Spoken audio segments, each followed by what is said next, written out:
The incredible Crash Test Dummies. There they are. Beautiful.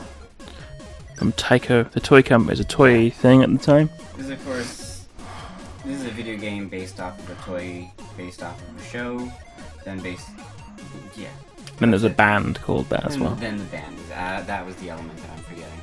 Yeah, the band.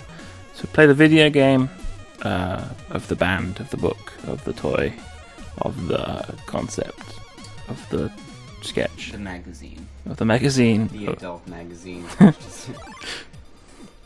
So this game is actually pretty fun. It was pretty good. I liked it. It's You can tell most of the games we enjoy playing because they're like 9 minutes long and not like 2 minutes long. Right. Well, this one. This is you, right? This is me. Yeah, this is So basically, you go around, you collect traffic cones. These little safety first. Yeah, safety first. Buckle up, kids. Don't run across stovetops. And don't take drugs. Don't do drugs. So what I've learned from this game is that red robots will bounce you a lot, and tires will bounce you slightly less. So let's basically keep that in mind. Yeah. While playing this game. See, that's you just got smashed. Yeah. Also, I also didn't realize that there was a thumbtack on the ground, and that kills you. Thumbtacks kill you. Yeah. You get hepatitis from those. This is me now. Yep. I'm aware of Ryan's hepatitis-based incident, so I'm like, You get quite far this time. I get pretty good actually. Yeah. Each time we go back and forth. I wish that it gave you a different dummy though. It is actually a different dummy. It's just very hard to tell it's different. Yeah. Oh. 'Cause you're more perceptive than I am. I just know the Crash Test dummies better than you do. I think. The band. The band, yeah. Blog or... The band, right? This is the bassist, right now. And then up in a minute, it's that guy with the long hair. Yeah, that's how you're playing, I think. It's the long-haired man. There we go. I'm so much further than you in this game right now. Sometimes the thing is also you do tend to roll back down things. Yeah, that's true. There's the first. It's cool that there are like some kind of physics built into it. Right. Because. Ooh. See, like I think that's kind of cool. Yeah. I like that you have to get like running starts for stuff. That's based on momentum. Right. That's kind of cool. Talking of games without momentum, Flintstones 2. Yeah. That game is ridiculous. But more on that later. So maybe this is something that we would have discovered, and we may play this later because it was actually pretty enjoyable. I'd play it again, yeah. I'd definitely play it again. But there's nothing to replenish your life. Right. It's like you want to get all the cones because like you think it's gonna do something for you. Cones are just points. But it's really just a point system. I feel like maybe the cones mean something at the end of the level. Sure. Like, 'cause I noticed they are being counted, which suggests that maybe you do cash them in at some point. Yeah. I mean, from the menu below, it seems like there's a way for you, that the points there's a point system for those. You can get extra lives. There must be a way to do that.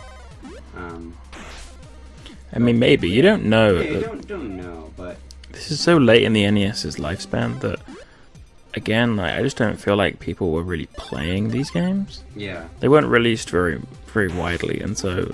Would you feel that there was sort of less invention for the later NES games? Yeah. Kind of more, either like, what can we just put a different skin on? Mm-hmm. And also, like, what is a popular movie right now that we can just do a cheap game for?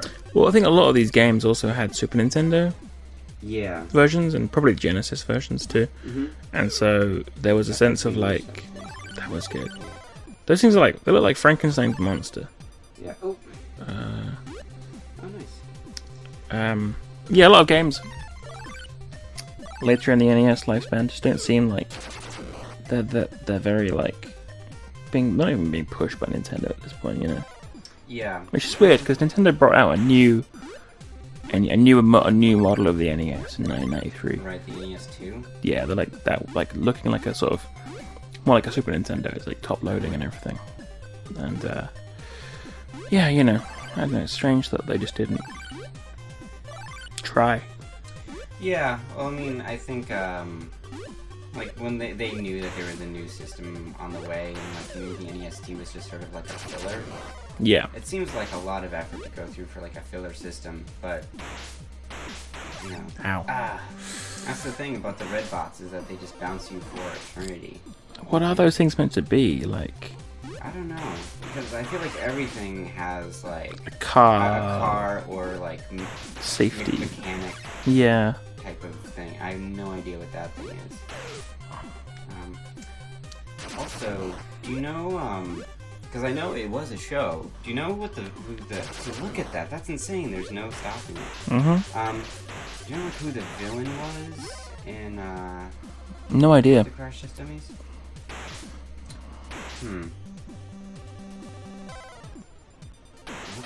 Yeah. Why don't you talk about what you're doing for a second, and I'm going to look up the enemy. Oh, that's a good idea.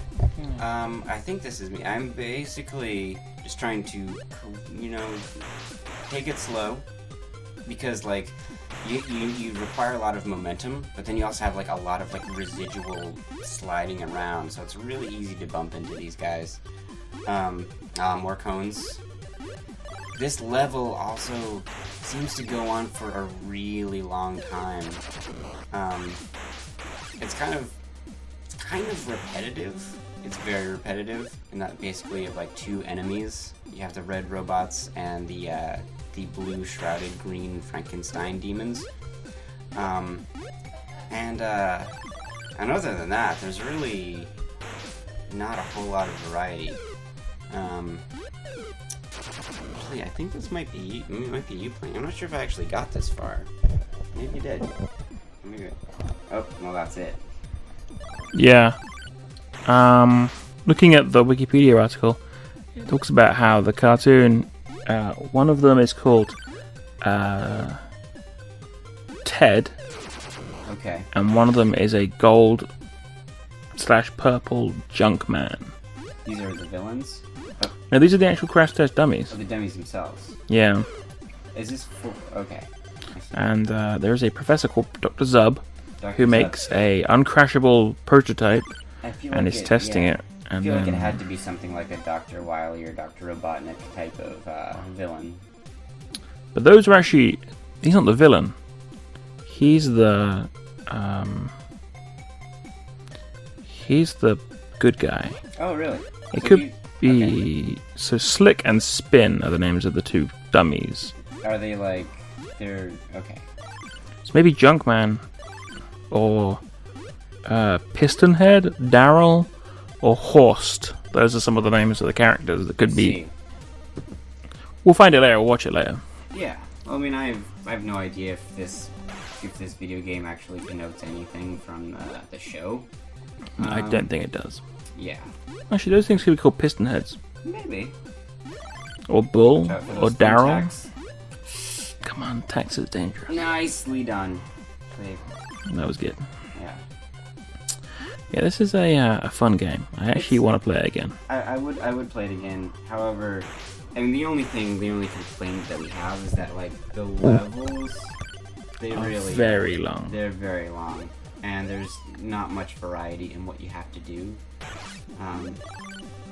But in a way, it's sort of good because it's you get an idea of how the game feels. Really, like, you basically practice a lot with one of these levels about, like. So this game, slipping around. this game came out in '93, Super Nintendo and the NES, and it was later ported to the Genesis and the Amiga. It won the Strangest License of 1992, I don't know what that means. and defeating the Junkman and recovering the Torso 9000 is the plot of the game. Ah. Yeah. Alright. So there are also other versions for other systems, but we gotta go. Alright, that was the final death. Crash Test Dummies.